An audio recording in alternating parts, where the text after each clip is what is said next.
La vie en abondance, là, c'est un processus. Le jour où tu es sauvé, tu as reçu la vie. Mais tu dois accepter de suivre le processus. Tu dois venir aux enseignements. Tu dois accepter d'obéir. Tu dois être consacré. C'est là où le problème se pose. Le diable commence par détourner les gens, les rendre confus.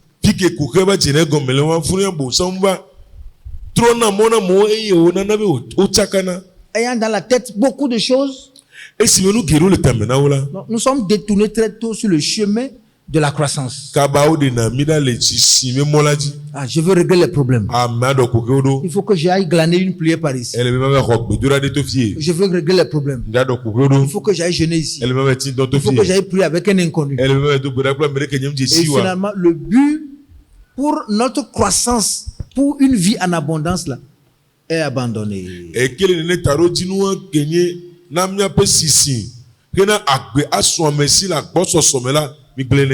Nos églises sont remplies de chrétiens ordinaires. On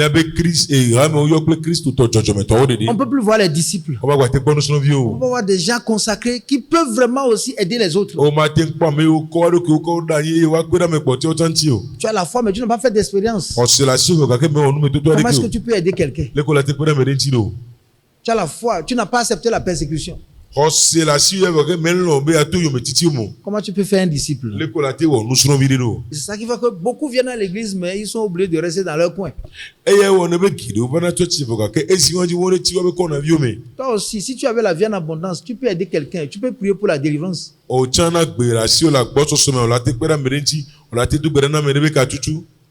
Les parler en langue qu'on nous donne, que nous avons là, sont des parler en langue des gens qui ne sont pas consacrés. Alléluia. Amen. Il y a beaucoup de personnes qui ont fait il y a 10 ans, 20 ans dans la foi. Mais ils ne peuvent pas aider un nouveau converti. Il y a même des gens qui ont fait des années dans la foi, mais s'ils osent prier pour quelqu'un, la nuit là, le diable va les attaquer.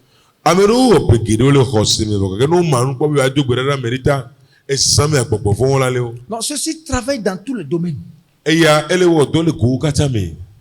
Nous ne savons pas que le jour où nous avons décidé de lui appartenir, une guerre est lancée contre nous.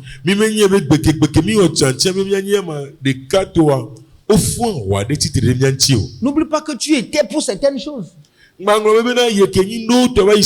Certains esprits qui sont là te réclamant depuis le village.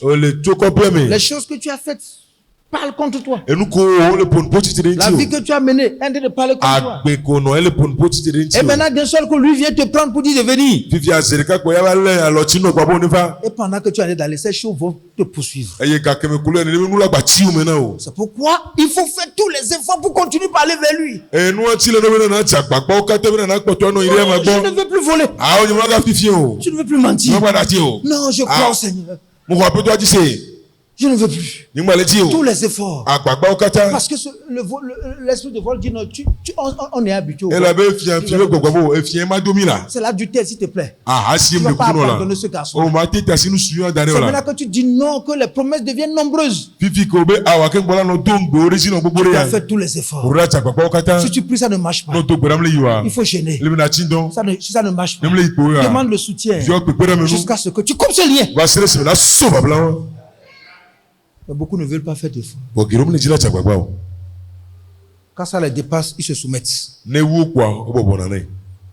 J'essaie. Bon, je tombe, Seigneur, la chair est faible. Et demain, c'est pas ta bouche qui sera faible. Et tout sera en train d'être faible. Tout sera en train d'être faible. Tous les efforts. Ceux qui n'ont pas péché, n'ont pas ceux-là qui ont reçu un miracle. C'est des gens qui ont fait des efforts.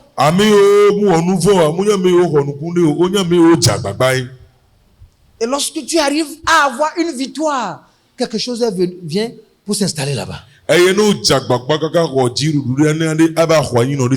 toujours un prix à payer. Il y a toujours quelque chose qui doit partir à partir de ce que tu as payé un prix. Cette chair te voyou. Il ne va jamais te laisser. Il va toujours guetter ta malek de génération en génération. C'est la chair. C'est le diable. Il y aura toujours toutes ces passions-là. Chaque jour avec son combat.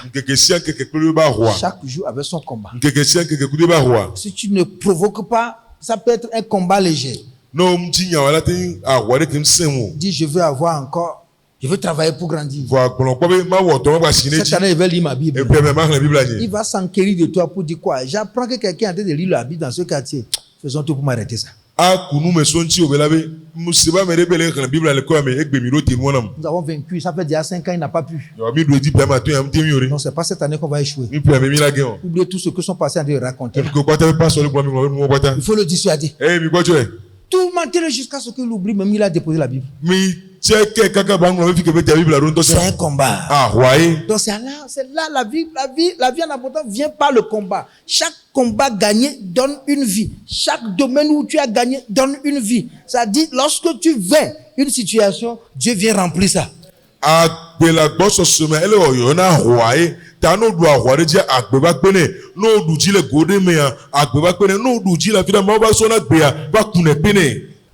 Cette vie-là n'a pas de limite. C'est quoi? Je vois beaucoup de chrétiens, ils sont des pauvres. Il n'y a pas d'effort. Non. Pour venir à l'église. Non, ils trouvent ça comme juste une perte de temps. Tu n'auras jamais la vie en abondance. Si tu n'as pas dans le domaine spirituel, rien ne va déborder dans le domaine physique. Si ta vie spirituelle n'est pas sécurisée avec Dieu, toute abondance qu'on te donne dans le monde physique va te détourner de Dieu.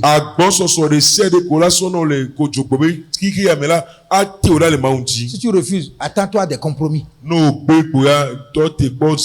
Tu auras une vie de cachotterie. Là, ce n'est pas de l'abondance. Tu es volé avec ton hypocrisie. La Bible dit ceux qui veulent vivre pieusement en Jésus-Christ seront persécutés. La vie, tu l'auras, il n'y a pas de problème. Tu ne vas pas payer un prix pour ça. Mais la vie en abondance là, est conditionnée. Ah oui. On te donne la vie. Mais si tu viens ajouter, il faut payer le prix. C'est comme ça. Il est mort pour nous donner la vie. Mais si tu veux la vie en abondance, c'est toi qui payes le prix. C'est toi qui dois mourir. C'est toi qui dois prendre ta croix. C'est toi qui dois le suivre. Ça, il faut le comprendre. Il n'y a pas une vie en abondance qui vient automatiquement. Il n'y a pas un caractère. Tu ne peux pas avoir la patience de façon automatique parce que tu viens à l'église. Tu ne peux pas avoir la joie qui tient devant n'importe quelle situation de façon automatique. Il faut un combat.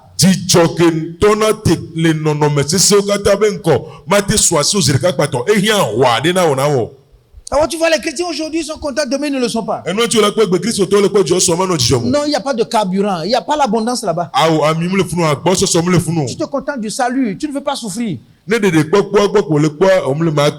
y aura une œuvre, ton effort, tous tes efforts vont t'amener à comprendre que c'est ta croix qui va t'amener à ce bonheur-là. Et c'est clair pour tout le monde. Mais personne ne veut mourir. Parce que les voies que le Seigneur trace pour te donner l'abondance, c'est pour que tu ailles mourir dans ce qui est en train de te bloquer.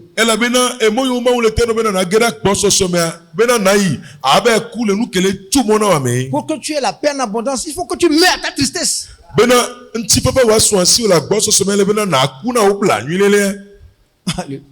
Il faut que tu aies quelque chose qui te cogne. Jésus te donne la vie. C'est simple ça. Quelqu'un te donne une voiture, tout le temps il te met le carburant dedans. Il ne t'a pas fait du bien. Quand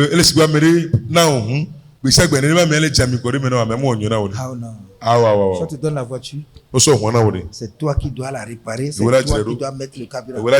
Parce que ce sont tes voyages. La vie qu'on t'a donnée là, c'est le salut. Tu étais mort. Maintenant tu vis. Tu étais séparé de Dieu. Maintenant tu es revenu à lui. Tu étais éloigné de lui par tes péchés. Aujourd'hui, tu as pardonné. Maintenant, comment tu vas faire pour avoir une relation avec lui? Comment tu vas faire? C'est toi. C'est du travail. On t'a donné la vie. Tu sais prier. Tu sais aller à l'église. Tu sais lire la Bible. On t'a enseigné le jeûne. Mais il faut le travail. C'est dans ça que la vie en abondance va venir. Et beaucoup de chrétiens peinent à la voir. Ils n'ont jamais cherché à savoir comment on peut la voir et quels sont les moyens pour la voir.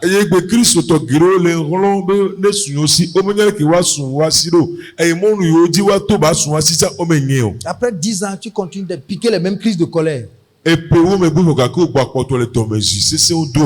20 ans dans la foi, ta bouche est toujours un tuyau de l'eau chaude.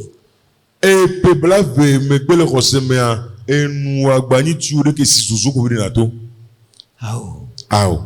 faut tout faire, réussir à établir une tuyauterie de l'eau fraîche, une douceur. Ça a besoin de tous les efforts. C'est toi qui dois payer le prix.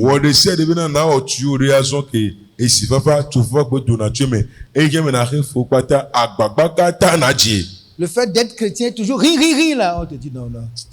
Il n'est pas mature.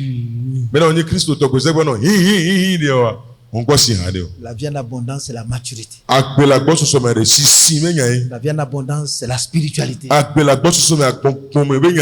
vie en abondance, c'est l'autorité. La vie en abondance, c'est la persévérance. La vie en abondance, c'est la perfection. La vie en abondance, c'est la sainteté absolue. La vie en abondance, c'est l'intégrité. La vie en abondance, c'est la fidélité. La vie en abondance, c'est l'obéissance inconditionnelle. La vie en abondance, c'est le travail dur. La vie en abondance, c'est le gagnement des âmes. La vie en abondance, c'est faire des disciples. La vie en abondance, c'est d'aller évangéliser un village. La vie en abondance, c'est aller jusqu'au bout. La vie en abondance, c'est de combattre le bon combat. La vie en abondance, c'est d'achever la course. La vie en abondance, c'est de gagner la couronne. Si tu n'as pas une vie en abondance aujourd'hui, tu es toujours sous la menace du voleur. Alléluia. Amen. C'est ça qui fait que tu dois être différent. Quand l'autre est dormi, toi tu es debout. La vie en abondance, parce que cherche les nuits. Cherche à genoux. Il faut savoir qu'il y a quelque chose à faire. Je te donne 50 000 francs pour commencer un commerce. Et c'est moi qui vais croire ça. Revenir 3 mois plus tard pour dire que l'argent est terminé, c'est que tu es sorcier. Ah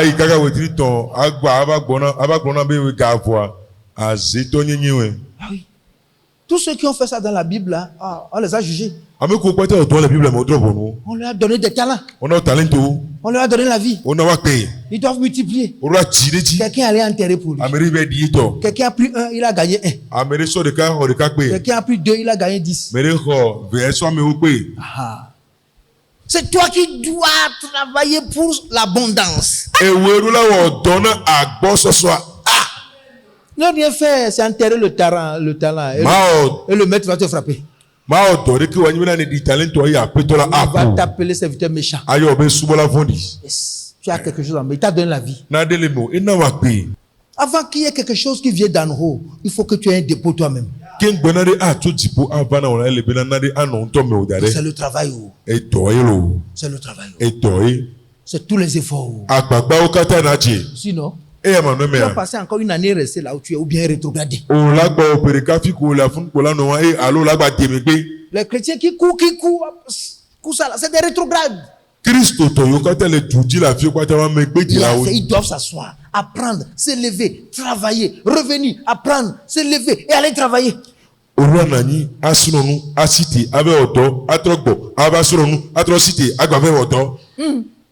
Vous pensez que moi je suis satisfait?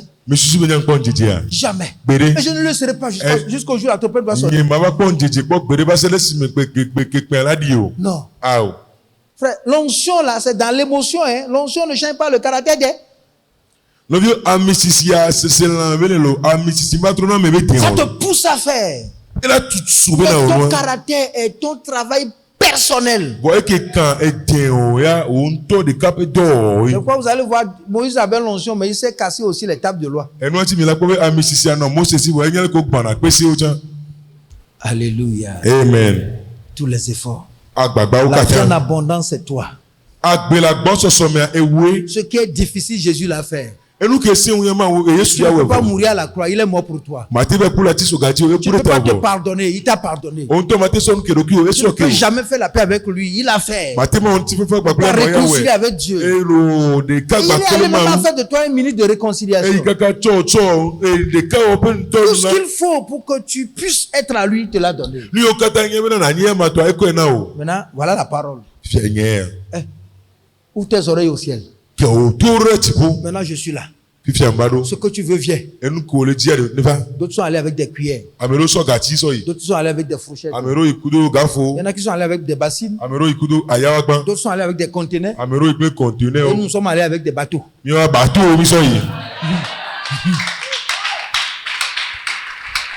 Viens en abondance. Ce pourquoi tu as travaillé, c'est ça que tu as.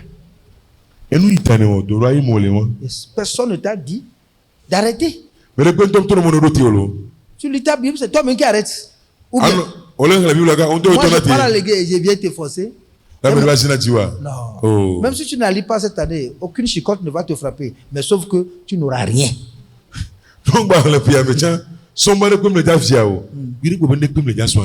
Il faut t'asseoir pour voir le mal que tu as fait pour ta vie depuis toutes ces années-là. Que des démons qui sont venus t'attaquer, ta bouche ne peut même pas parler, ces démons vont fuir.